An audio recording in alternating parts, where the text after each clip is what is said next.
Salut, c'est Cindy, contente de vous retrouver pour ma vidéo préférée de l'année. Parce que oui, c'est le moment de vous dévoiler mes lectures préférées de l'année. Et ben, je vais procéder exactement comme l'année passée. Je vais terminer cette vidéo par mon top 5, donc mes 5 livres préférés. Mais j'ai quand même lu 130 livres cette année, donc je ne pouvais pas laisser de côté les 125 autres. Je vais aussi vous présenter mes mentions honorables. Et donc, ben, avant de commencer, ça me ferait vraiment plaisir si vous me laissiez en commentaire vos coups de cœur à vous de l'année ou votre gros coup de cœur lecture 2021. Ben, ça m'intéresserait grandement, mais aussi ça pourrait peut-être m'inspirer pour mes lectures de 2022, qui sait? Donc, ben, évidemment, vous n'êtes pas obligés, mais sachez que ça me ferait grand plaisir de vous lire. Alors, premièrement, mes mentions honorables. Alors, j'ai fait des petites catégories. Donc, dans la catégorie suspense, mais pas que. Pas que parce que ce sont des livres aussi où il y a une thématique vraiment très forte et très intéressante. Alors, premièrement, Entre deux mondes de Olivier Norek. Alors, dans ce livre-là, on est en Syrie au départ, avec une famille où le père est policier. Et là, je me souviens plus exactement pourquoi, mais sa vie va être en danger, ainsi que celle de sa femme et sa fille. Donc, il envoie sa femme et sa fille sur un bateau avec d'autres Syriens en direction de la France. Et il leur dit, je vais régler mes petites choses, là, puis je m'en vais vous rejoindre immédiatement après. Et là, c'est ce qui va se passer. Il va régler ses petites choses en Syrie. Et là, il part.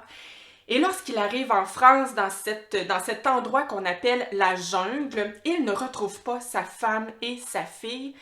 Et là, il va faire la rencontre de plein d'autres réfugiés, donc des gens qui arrivent de plein de pays et qui ont tous le même objectif, soit de se rendre en Angleterre. Et là, notre papa, qui s'appelle Adam, va être témoin d'un crime et il va vouloir élucider ce crime-là à l'aide d'un policier de la France. Et il va surtout faire aussi la rencontre d'un jeune garçon qui lui aussi est un réfugié, mais je me souviens plus de quel pays il vient, mais on va un peu retourner dans le passé et connaître la vie de ce jeune garçon. Et ma foi, c'est franchement très difficile comme histoire, évidemment, c'est dur à lire, mais ça témoigne d'une réalité, cette réalité que peuvent vivre les réfugiés. Et moi, j'étais complètement captivée, même si oui, ça me faisait quelque chose à lire et ça me faisait surtout, je me souviens, je lisais ce livre puis je me disais, mon Dieu, quelle chance que j'ai eu de naître au Canada, d'être dans un pays où j'ai pas peur à chaque matin de me lever et de me faire tuer quand je sors de la maison. C'est franchement un livre très très fort, poignant, avec quand même un beau suspense. Il y a quelques petits revirements de situation qui franchement nous laissent, qui laissent sans mots, voilà. Alors, le prochain livre, toujours dans cette même catégorie, Les enfants sont rois de Delphine de Vigan. Honnêtement, je vous le recommande pas tant pour le côté intrigue parce que c'est plutôt ordinaire. On est avec le cas d'une disparition d'enfants. Donc, la petite fille va disparaître quand elle joue à la cachette avec son frère et des amis. Mais ce qui est particulier avec cette petite fille-là, c'est qu'elle vient d'une famille de YouTubers. Ils ont une chaîne familiale, donc elle, son frère, sa maman et le papa, si je me souviens bien, il filme et il fait le montage de tout ça. Et donc, ce livre amène des réflexions absolument... c'était tellement intéressant et tellement actuel aussi comme sujet parce que ben, ça existe et pas depuis si longtemps que ça, hein, les chaînes familiales. Et on se rend compte à quel point c'est presque un travail à temps plein pour ces enfants qui font 2 à 3 vidéos par semaine. C'est des vidéos de qualité souvent où il y a des répétitions, où il y a du montage et tout. Donc voilà, presque un travail à temps plein. Des fois, c'est des enfants de 2-3 ans, donc on se dit ce n'est pas leur choix quand même. Ils sont beaucoup trop jeunes pour faire ce choix-là, mais surtout pour voir toutes les répercussions que ça peut avoir de se faire voir par des millions de personnes à travers le monde entier. Donc voilà, ça soulève vraiment des super belles questions, des super belles réflexions. J'ai adoré ce livre. Il n'est pas parfait honnêtement parce que comme je vous dis, l'intrigue ordinaire. La deuxième partie du livre aussi m'a un peu déçue. Il y a un côté peut-être un peu moralisateur que j'ai moins aimé. Mais il reste que c'est un livre dont je garde un très fort souvenir quand même. Bon, maintenant, dans la prochaine catégorie, la catégorie romance. Parce que oui, je ne lis pas beaucoup de romances, mais il y en a une cette année que j'ai franchement aimée et c'est About Love de Nadège Roy. Je vous préviens, c'est très classique comme romance, ça réinvente pas le genre, on est même avec quelques petits clichés, quelques petits stéréotypes qu'on retrouve très souvent dans les romances, mais dans le genre, ça fonctionne. En tout cas, pour moi, ça a complètement fonctionné. Et ce que j'aimais aussi, c'est qu'on est avec une femme de 38 ans, une maman de 3 enfants.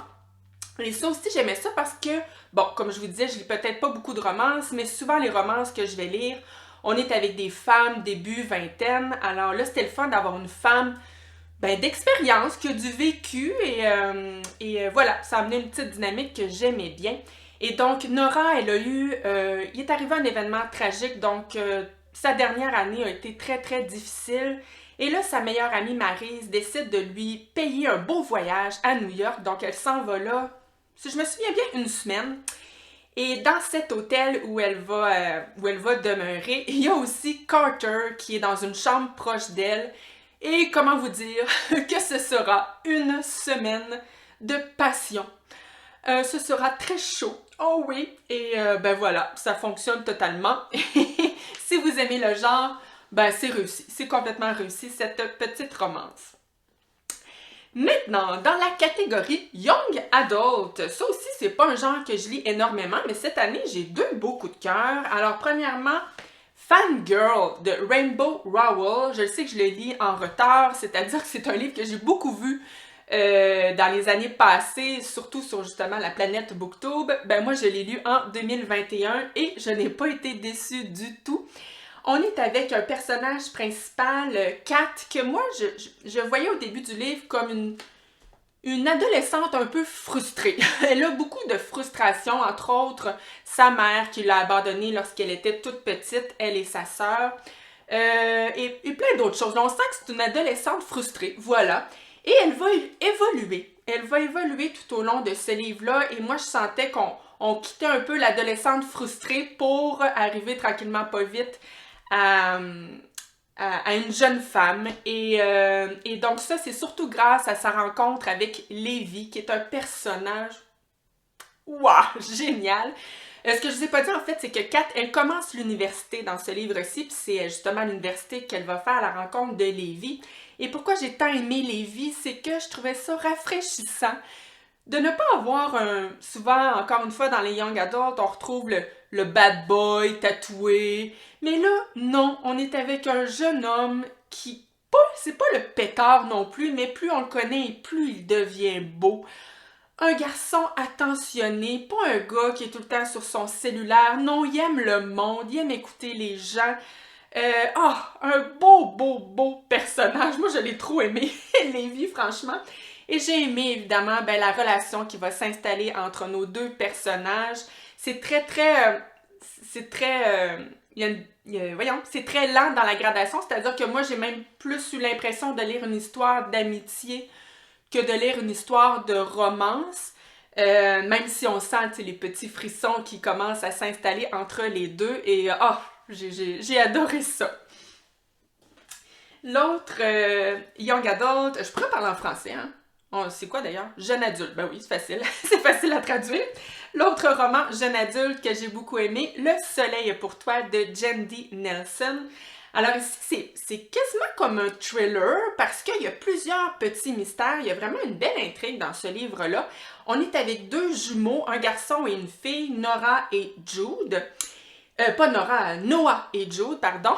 Et quand on est avec Noah, on est dans le passé alors qu'ils ont 13 ans. Et quand on est avec Jude, on est plutôt dans le présent alors qu'elle a, si je me souviens bien, ils ont 16 ans. Et là, on se rend compte qu'il y a vraiment quelque chose qui s'est passé entre les deux parce que lorsqu'ils étaient enfants, ces jumeaux-là étaient carrément fusionnels. Mais là, au moment présent, on se rend compte qu'ils ne se parlent plus. Donc là, on se demande, mais pourquoi? Et non seulement ça, mais on comprend aussi qu'il y a un drame qui est arrivé dans la famille. Et on voit aussi que les deux personnages semblent avoir complètement changé de personnalité. Donc voilà, plein de petits mystères qu'on va élucider tout au long de notre lecture parce que tranquillement, pas vite, le passé va rejoindre le présent. Et moi, j'avoue que ce que j'ai vraiment beaucoup aimé, c'est quand on est dans le passé avec Noah et sa relation avec Brian. Ah, c'était tellement beau et je trouvais tellement juste parce que Noah, ben il a 13 ans hein, et il le sait au fond de lui-même qu'il est homosexuel, il est attiré par les autres garçons, mais il est hors de question qu'il en parle à quiconque parce que, ben, premièrement, il sait que son père ne réagirait pas bien. Il le sait qu'il se ferait taquiner par ses camarades de classe. De toute façon, il se fait déjà taquiner, il se fait déjà traiter de fif et de tous ces noms-là. Et donc, ben là, il se dit, si en plus je le révèle pour de vrai, ça va être l'enfer. Alors, il cache ça. Donc, on est avec un jeune garçon. On le sent qu'il refoule plein de choses. Et là, il va faire la rencontre de Brian et il va tomber en amour avec ce garçon qui est un petit peu plus vieux que lui. Mais il ne sait pas si Brian, lui, il est homosexuel ou s'il est hétérosexuel. Et là, évidemment qu'il n'ose pas lui dire de peur que Brian foute le camp. Alors, il le dit pas, mais il lui donne des petits indices. Et des fois, on sent que Brian aussi lui donne des indices, mais on n'est pas sûr, mais on le veut tellement. Moi, je lisais le livre et je me disais, oh, faut que ce soit réciproque, ils sont trop beaux, sont trop choux, sont trop cute. Et j'utilise cute parce qu'il faut pas oublier que notre personnage de Noah a 13 ans. Et je trouvais que vraiment l'autrice le représentait bien, cet amour de jeunesse-là, mais très jeune. Tu sais, il y a un côté très maladroit. On le voit que Noah, il sait pas trop comment réagir. C'est la première fois qu'il tombe en amour, puis il perd un peu tous ses moyens. Ah, c'était beau, c'était vraiment bien amené de la part de l'autrice. Et c'est un livre qui, franchement, m'a beaucoup touchée et m'intriguait aussi, justement, par les divers petits mystères.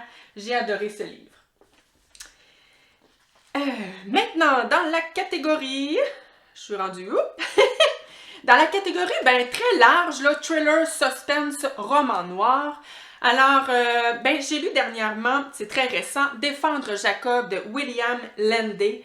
Et, oh, c'était fort, ce roman-là. Je ne pouvais pas ne pas en parler. On est avec le jeune Jacob se fait... Ben, en fait, il est accusé de meurtre et donc on est surtout avec le père, avec les parents en fait, on va voir comment ils vont vivre cette situation horrible. Hein? Leur fils est accusé de meurtre quand même. Et donc, il y a un fort côté psychologique avec le papa et la maman qui ne vivent pas ça exactement de la même manière. Le papa, lui, est convaincu de l'innocence de son fils et va tout faire d'ailleurs pour le prouver. Et la maman, elle, ben, elle pense qu'il est innocent, mais en même temps, on le sent à travers le livre que le doute s'installe au fur et à mesure que les preuves, justement, sortent.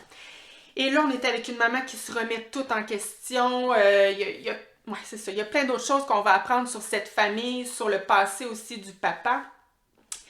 Et oh my God, que c'est vraiment fort. Et la fin de ce livre, c'est une de mes fins préférées à vie. Un suspense génial et une fin auquel je ne m'attendais pas du tout, mais qui est complètement vraisemblable. Ça fonctionne au bout et ça laisse... Moi, j'aime ça, fermer un livre puis avoir encore la bouche ouverte, tellement je n'en reviens pas. Donc, ce livre-là, franchement, il est à lire pour la fin, mais aussi pour tout le livre dans son entièreté. Ça existe-tu, son entièreté? Je pense que oui. L'autre livre, ben, Flo de Patrick Sénécal, lui aussi, je ne pouvais pas ne pas vous en parler, même si c'est pas pour l'écriture, hein, dans ce sens que ceux qui aiment lire des livres et être wow, être époustouflés devant l'écriture, c'est pas un livre pour vous. Puis là, je vous dis ça, c'est pas par rapport à l'écriture de Patrick Sénécal, mais c'est parce que ce livre-là, 90% du livre, c'est la petite fille Florence de 8 ans qui nous parle. On lit son journal intime. Donc, évidemment que c'est écrit par une jeune fille de 8 ans. On n'est pas dans de la grande littérature, on n'est pas dans de l'écriture poétique. Donc, si c'est ça que vous recherchez, bon, Flo n'est pas pour vous.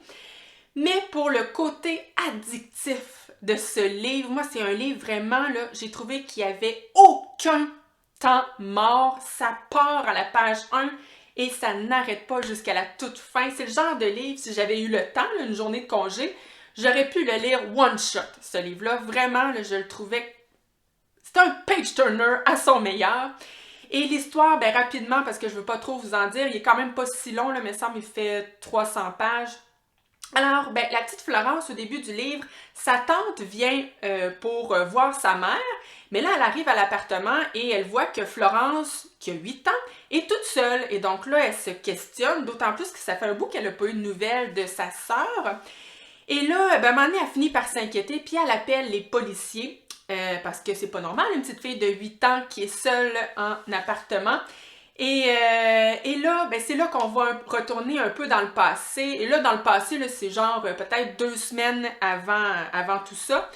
Et là, on va lire les journaux intimes de Florence et on va comprendre tout ce qui s'est passé. C'est quelque chose. C'est quelque chose, mais je peux pas vous en dire plus. Maintenant, la prochaine catégorie, je sais pas trop dans quelle catégorie mettre ça. Disons fiction, hein? C'est très général, mais voilà. Alors, le jeu de la dame de Walter Tevis. Oh, que j'ai aimé être plongée dans cet univers des échecs, parce que, ben, moi, je connais pas tant ça, les échecs, mais là, on plonge, c'est ça, dans le monde des échecs, qui est un monde assez particulier, hein? On est avec des gens qui font, c'est un travail à temps plein, là, ils s'entraînent jour et nuit pour devenir les meilleurs dans les échecs. Et là, justement, on est avec le personnage de Beth. Et pour ceux qui aiment ça, lire des livres où on est avec un personnage, on commence toute jeune puis on évolue jusqu'à sa vie adulte, moi j'aime ça personnellement. Parce que oui, dans ce livre-là, au tout début, si je me souviens bien, elle a 8 ans et là, sa mère décède dans un accident de voiture et elle va donc se retrouver en orphelinat. Son père aussi est mort, donc vraiment, elle est orpheline. Et là, ce qui est particulier, c'est que dans ces années-là où ça se passe, si je me souviens bien, c'est genre 1950. Et ça, c'est un fait réel. Dans les orphelinats, on donnait des calmants aux enfants et elle va donc développer une addiction. Voyons, c'est-tu un mot anglais, ça? Addiction? Une dépendance, voilà. Une dépendance aux médicaments qui va d'ailleurs la suivre tout au long de sa vie puis qui va aussi se transformer en alcool à un moment donné. Donc, il y a cette thématique-là de l'alcoolisme et de la dépendance aux médicaments. Mais surtout, Beth va rencontrer le concierge à cet orphelinat et elle va commencer à jouer aux échecs avec lui et lui, rapidement, il va se rendre compte qu'il est face à une petite prodige, vraiment. Et donc là, ben voilà, on va suivre l'évolution de cette petite fille dans le monde des échecs parce qu'à la toute fin, là, on va même se rendre en Russie où elle va jouer avec les plus grands du monde qui sont tous des hommes. Donc ça aussi, j'aimais ça. Une femme forte qui se fout d'être dans un monde d'hommes et une femme forte. Ah, que j'ai aimé ce personnage et cet univers. J'ai adoré ce livre-là. Maintenant, avant de... Ah non, j'ai une autre... J'allais oublier ça. La prochaine catégorie, ben moi je la mettrais dans une catégorie contemporain, même si oui, il y a une intrigue, mais voilà, je trouvais vraiment plus ça contemporain. Et c'est À la recherche d'Alice Love de Liane Moriarty. Honnêtement, c'est pas parfait comme livre, là. Il y a plusieurs défauts, mais pour le plaisir de lecture que j'ai eu à lire ce livre-là, je ne pouvais pas ne pas vous en parler. Alors, on est avec Alice. Au début du livre, il lui arrive un accident. Elle se cogne la tête dans un cours d'aérobie, donc au cours de gym, là. Et là, quand elle va comme plonger dans un petit coma, et là, quand elle se réveille, dans sa tête à elle, on est 10 ans en arrière. Alors qu'elle avait... Oh, je me souviens tout de son âge? Non, ben, c'est pas grave. Ah oui, il est écrit. Alors, elle pense dans sa tête avoir 29 ans. Et à 29 ans, elle était enceinte de son premier bébé et elle était en amour avec son tout nouveau... Ben, elle s'est mariée assez récemment à Nick et ils vivent le parfait bonheur. Mais là, cet accident-là va comme effacer sa mémoire des 10 dernières années. Donc, il me semble que je suis perdue dans mon résumé. Mais voilà, c'est ça. Dans sa tête, on est il y a de ça 10 ans. Mais là, rapidement, elle va se rendre compte qu'elle a non pas 29 ans, mais 39 ans. Elle n'est plus enceinte, mais bien maman de 3 enfants. Et non seulement ça, mais son beau Nick, son cher amoureux, ils sont en instance de divorce. Alors là, qu'est-ce qui s'est passé dans les 10 dernières années pour en arriver là? Alors, ben, il est là le gros défaut de ce livre-là. Moi, j'ai trouvé ça plutôt invraisemblable comme mise en situation. Ça faisait un petit peu film Hollywood, là. Mais moi, j'ai réussi à passer par-dessus parce que je trouvais que le réel sujet de ce livre-là, c'est l'évolution du couple à travers les années, l'évolution du sentiment amoureux. Et c'est tellement bien amené, ce côté-là, de la part de l'autrice. Et on n'est pas capable d'arrêter. On veut savoir tout ce qui s'est passé dans les 10 dernières années, puis on veut voir aussi dans le présent si Alice va réussir à reconquérir son Nick, parce qu'elle, dans sa tête, là, elle est follement amoureuse, mais elle le voit bien que lui, dans ses yeux, il la déteste. Mais tu sais, pourquoi il la déteste? Qu'est-ce que c'est bien passé?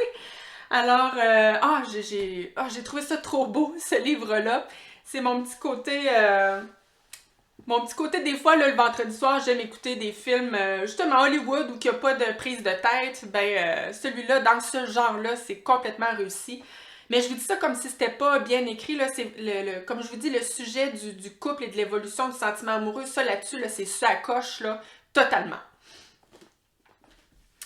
Maintenant, ben, avant de passer à mon top 5, je vous présente mes 2 bandes dessinées préférées de l'année.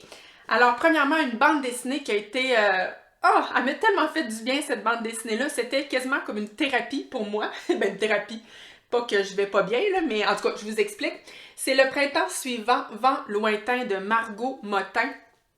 Et c'est en fait que je me suis tellement retrouvée dans le personnage principal. C'est autobiographique.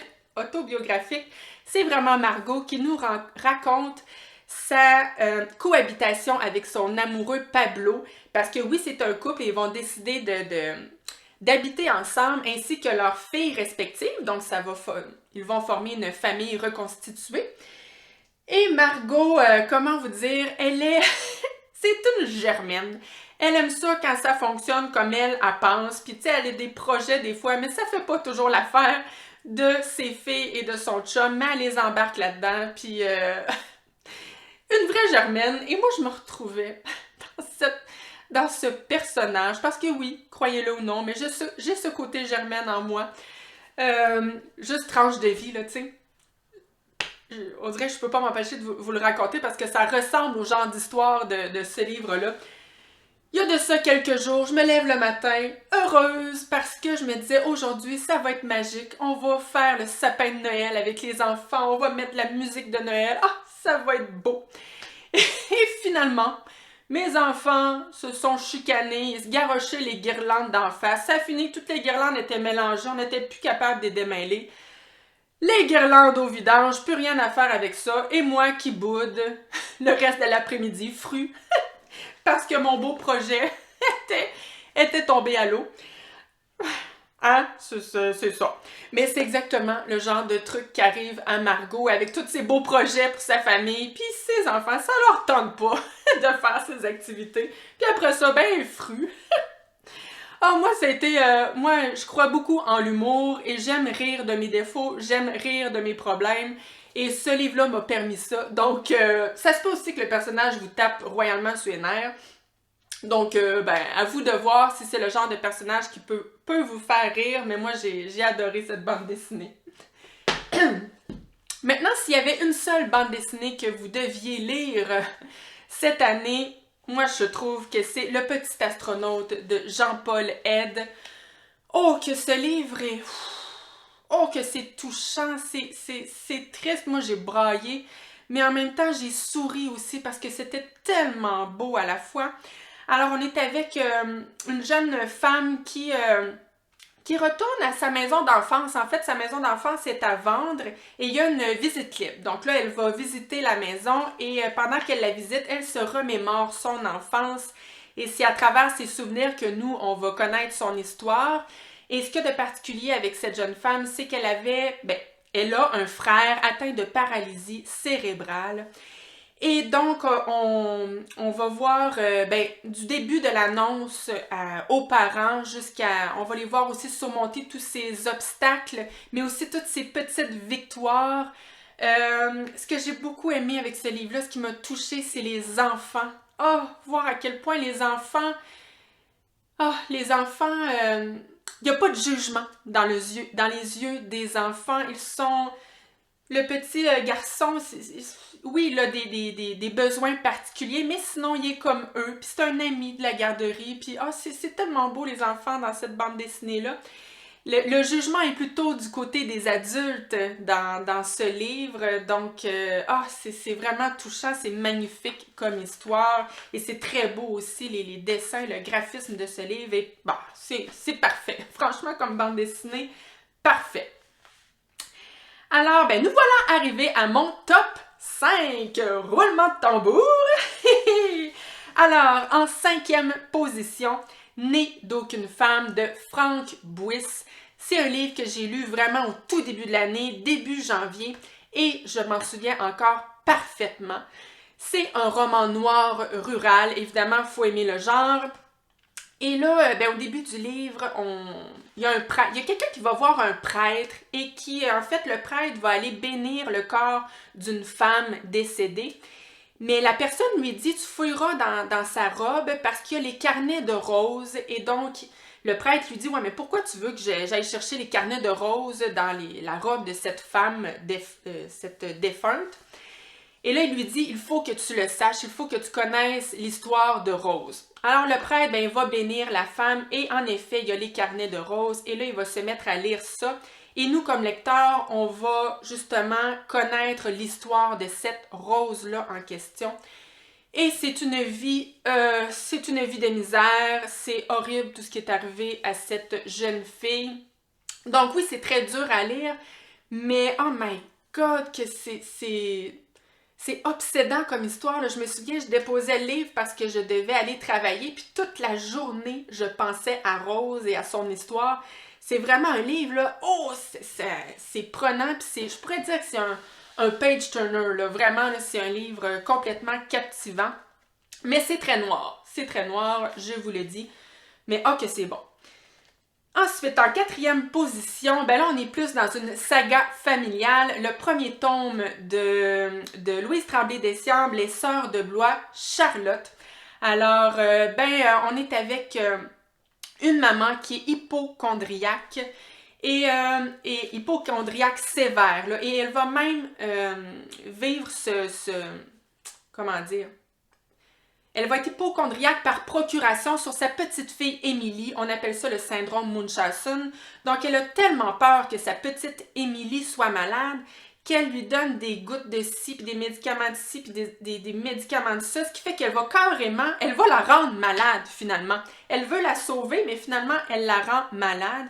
Donc, on est vraiment dans cette thématique de santé mentale, avec les répercussions aussi sur tout le reste de la famille, le papa, l'aîné de la famille, Charlotte. Et c'est vraiment amené avec tellement de finesse, là. On voit à quel point ça peut être insidieux, la maladie mentale, comment ça s'installe.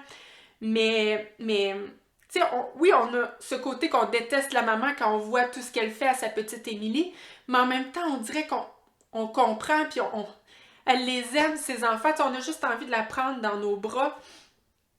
Et bref, moi, j'étais complètement captivée par cette histoire de famille. J'ai adoré ce livre. Excusez-moi, j'ai besoin d'une petite gorgée d'eau. Ça va mieux. En position numéro 3 maintenant, Au revoir là-haut de Pierre Lemaitre. Que j'ai eu un coup de cœur pour l'écriture de cet auteur et pour l'histoire de ce livre que j'ai tellement trouvé original. Il y a un côté rocambolesque, presque burlesque avec ces personnages flamboyants, cette histoire qui ne ressemble à rien d'autre. On est avec Albert et Édouard et ça commence le livre à la toute dernière journée de la Première Guerre mondiale, tout dernier combat et bataille. Combat, ça se dit-tu? En tout cas, toute dernière bataille. Et là, il va arriver à nos deux personnages des trucs horribles. Et ils vont ressortir de tout ça vraiment très amochés, physiquement, mais psychologiquement également. Mais là, je veux pas trop vous en dire parce que vraiment, ce livre-là, ça commence fort, là. Oh! Wow! Et donc, nos deux personnages, après ça, vont être liés, si on veut, pour la vie. Et ils vont à un moment donné monter une espèce d'escroquerie pour pouvoir ramasser, pour avoir de l'argent, parce qu'évidemment, on est dans des temps très difficiles, les temps d'après-guerre. Et c'est c'est capoté. Puis Albert, c'est tellement un beau personnage. Il est tellement naïf, il est tellement maladroit. Puis on sent il se met tout le temps les pieds dans les plombs. On lit ça, là, puis j'étais tout le temps, oh non, mais Albert, arrête, Albert. Ça n'a pas de bon sens. Et Edouard, lui, Edouard aussi, c'est tout qu'un personnage. Vraiment, là, c'est si beau, c'est tellement bien écrit, c'est fluide, ce livre-là. C'est merveilleux, c'est merveilleux. En deuxième position, encore un roman noir rural. Je pense que j'aime bien le genre. Le diable tout le temps de Donald Ray Pollock. Hey, c'est vrai, je l'ai, celui-là. Je vais vous le montrer. Oh my god, ça aussi c'est fort en tabarouette. C'est un peu dur de faire un résumé de ce livre-là parce qu'on est avec plusieurs personnages. Tous des personnages effrayants. Vraiment, c'est pas le genre de livre qu'on lit pour s'attacher aux personnages. C'est très noir. La religion prend beaucoup de place dans ce livre-là. Pas pour ses bons côtés, je vous dirais. C'est pas avec ce livre-là qu'on devient croyant. Et bref, si j'essaie de vous dire un petit peu, on est par exemple avec un couple de tueurs en série, en fait. Ils prennent des autostoppeurs, puis là, lui, c'est un photographe, puis là, ils font une genre de mise en scène, ils photographient, puis ils tuent les autostoppeurs qu'ils ramassent. On est avec aussi un petit garçon, Arvin, qui au début du livre, en fait, son papa, lui, revient de la guerre. Ça fait un petit bout qu'il est revenu de la guerre, mais on le sent que ce papa-là est justement un peu traumatisé de ses années de guerre. Et la maman, elle est en train de mourir du cancer, il n'y a plus rien à faire pour elle. Et le papa refuse. Il veut pas que sa femme meure, donc il se met à prier, mais de manière obsessionnelle. Et il inclut son fils là-dedans, puis ils font des sacrifices d'animaux. C'est horrible. Donc, voilà. Donc, tous des personnages horribles. Mais, c'est tellement bien écrit, là. C'est fou. Pis la capacité qu'a eu l'auteur, parce que comme je vous dis, il y a plusieurs personnages, plusieurs histoires, mais il ramène tout ça dans un... Et il en fait une seule histoire. On n'a pas l'impression de lire un livre de nouvelles, par exemple. Il réussit vraiment à tout englober ça dans une histoire complètement captivante. Ouh, ça procure quelques frissons d'horreur, je l'avoue, mais oh my god, que c'est un livre que je n'oublierai pas de sitôt. Maintenant, avez-vous hâte de savoir ma première position? Moi, j'en reviens juste pas. Ça a été ma surprise de l'année. C'est sûr, quand il y a un effet surprise, ça contribue au plaisir de lecture. Et c'est Les Testaments de Margaret Atwood. Pourquoi surprise? C'est parce que moi, je fais partie de ceux qui n'ont pas aimé La Servante écarlate. Et ça, c'est la suite. Et pourquoi j'avais pas aimé La Servante écarlate? En fait, j'avais aimé La Plume de Margaret Atwood. Ça, là-dessus, il n'y avait pas de problème. Mais j'avais trouvé l'histoire ennuyante. Que je m'étais ennuyée à lire ce livre-là. Alors que Les Testaments, c'était captivant! On est avec 3 personnages tellement intéressants. Puis ce qui est beau, c'est que les 3 personnages nous amènent une perspective différente de la République de Galaad. Alors, on est parfois avec Lydia, donc qui est une tante. Elle travaille pour la République de Galaad et on va justement voir comment elle est arrivée là-bas, comment elle a commencé à être tante, puis comment elle est devenue cette chef des tantes. C'était passionnant. On est avec aussi un personnage qui est une jeune femme qui vit, elle, dans la République de Galaad, donc dans une famille telle qu'on les connaît. Son papa est commandant. Il y a des martyrs dans sa maison, donc c'est femme à tout faire, si on veut. Et donc, on va voir à travers ses yeux la vie à Galaad. Et on a aussi une jeune femme qui apporte un regard externe. Elle vit au Canada. Et d'ailleurs, elle manifeste contre la République de Galaad. Et la vie de ces 3 femmes va finir par converger. Et là, évidemment qu'il y a un suspense, il y a une intrigue qui va se mêler à tout ça. C'est parfait. C'est parfait. Ce livre-là, moi, je l'ai adoré. Et donc, pour ceux qui ne le lisaient pas en se disant que, tout comme moi, vous n'aviez pas aimé La Servante écarlate, allez-y, plongez, je vous le dis, c'est passionnant. Alors, ben voilà, ça termine mon bilan annuel de l'année, mon palmarès, voilà. Et c'était très le fun à faire, j'espère que c'était le fun aussi pour vous à regarder. Alors, ben moi, je vous reviens la semaine prochaine avec une vidéo swap. Alors, oui, je participe encore cette année au swap de Noël Booktube Québec. J'ai d'ailleurs très hâte d'ouvrir mon colis. Et ben, je vous dis merci d'avoir été là. À la semaine prochaine. Bye!